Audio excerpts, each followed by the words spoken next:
a full and balanced life. The U.S. Declaration of Independence famously proclaimed happiness a basic human right, and I believe the founders intended it to be defined in the same way Aristotle was defining it. I believe we will know that we are on a path as a species to recover when we one day hear newscasters announcing with enthusiastic approval that the index of health and happiness is rising and GDP, thank God, is falling.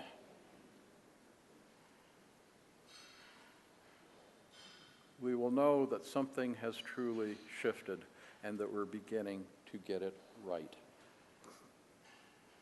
Now, in the United States, we're raised to believe that our only economic choice is between the rapacious individualism of a capitalist economy ruled by big money and the repressive collectivism of a communist command and control economy ruled by government bureaucrats. Both of these systems are dominator systems that deny our human rights and suppress our human creativity. There is fortunately another choice, one with which in many ways we're very familiar, but that goes largely unnoticed. Because most economists fail to make an essential distinction between a capitalist economy and a true market economy. We presently have a capitalist economy, centrally planned and managed by financial speculators and corporate oligopolists. Of the 100 largest economies in the world, 52 are economies internal to corporations, which are centrally planned by corporate management to defeat the more beneficial forces of market discipline in order to extract unearned financial gains for exclusively private benefit. This privatized version of central planning has very little in common with the economic vision of Adam Smith, the long-revered prophet of the market economy.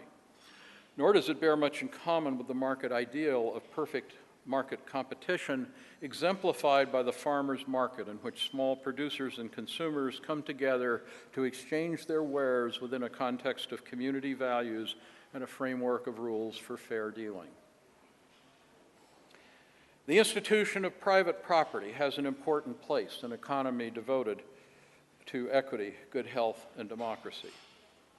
It has an important place when everyone has some. When we each own our own home, when we each own the tools of our trade and a stake in the enterprise in which we work. Private property becomes a very different story, however, when 2% of the world's people own 51% of the world's assets and 50% of the world's people together own only 1%. What makes the difference? Equity. Equity makes all the difference. The proponents of global capitalism tell us that if our children are to have a future, they must learn to compete and win over the children of India and China. There's neither need nor moral justification for an economy in which either your child or mine is doomed to destitution by the success of the other.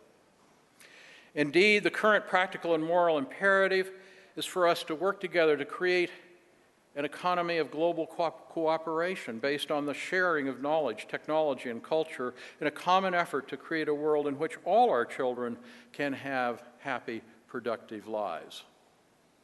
It is time to share the joyous good news that it is our human nature to be caring and giving, and that this is all for the good, and therefore we properly set our sights on creating healthy, equitable societies that nurture our capacity for love and caring. How's that for a radical idea? Okay, I know the question running in your head.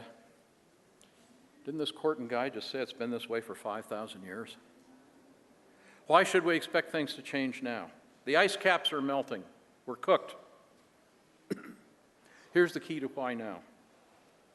The global scale collapse of social and environmental systems provides a shared imperative.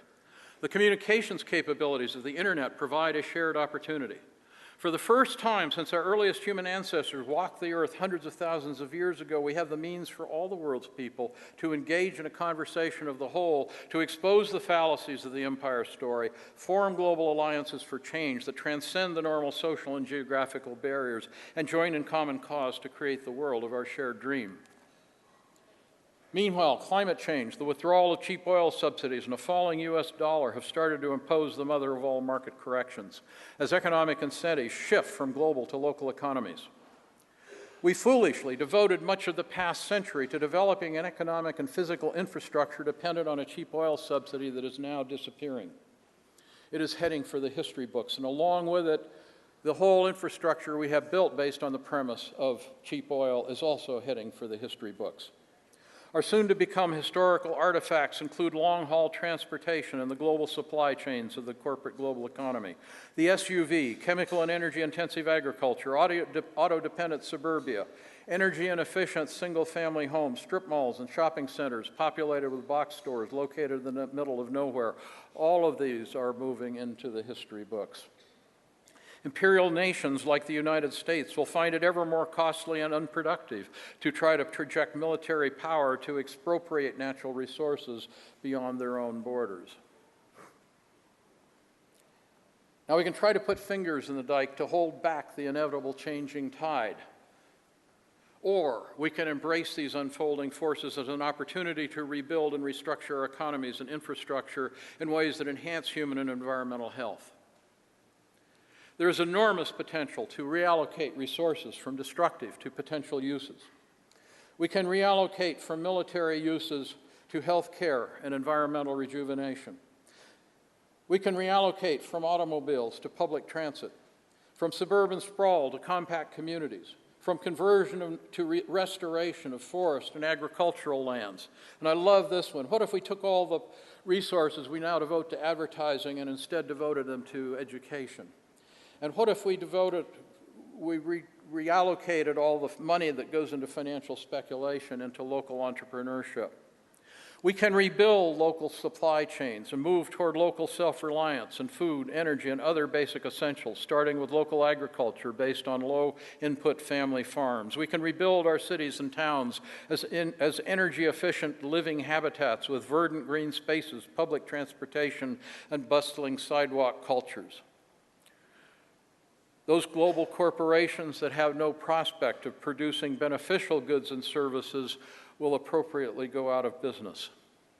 Others can be broken up into their component units and converted to various forms of worker and cooperative ownership. Persons displaced from corporate jobs can take up the important work of forming new locally owned human-scale enterprises devoted to local food and energy self-reliance and to retrofitting and restructuring the built environment to facilitate human interaction, eliminate auto-dependence, generate electricity from renewable sources, and use biotechnologies to cleanse the air and water. In the United States, I serve on the board of the Business Alliance for Local Living Economies, a thriving organization devoted to growing a new economy from the bottom up based on locally owned, community-oriented local businesses. Founded in 2002, we currently have 52 local networks and 15,000 members in the United States and Canada. And as these local living economies grow and prosper, they allow us to withdraw our life energy from the institutions of the corporate global economy and redirect it to shopping, employment, and investment opportunities that contribute to rebuilding our local economies. On the political front, there is urgent need for policies to support an equitable reallocation of resources from those who have more than they need to those who have less than required for a full and productive life. It is the most important public health policy commitment any society can make. And essential supporting policy actions include: 1, sharply progressive income and estate taxes to discourage conspicuous extravagance while financing public services and infrastructure that benefit everyone. A tax surcharge on short-term capital gains to discourage financial speculation. A progressive tax on the income and assets of large corporations to encourage voluntary limits on concentration. Aggressive antitrust to limit and break up excessive concentrations of corporate power.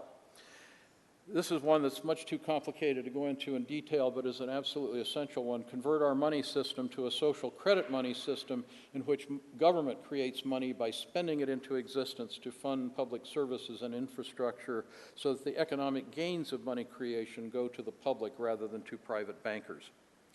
To sum up, the world we must now create to secure the human future is the world most humans want, the world our brains are wired to create, and a world of healthy, happy children, families, communities, and natural system. Equity and community are essential foundation.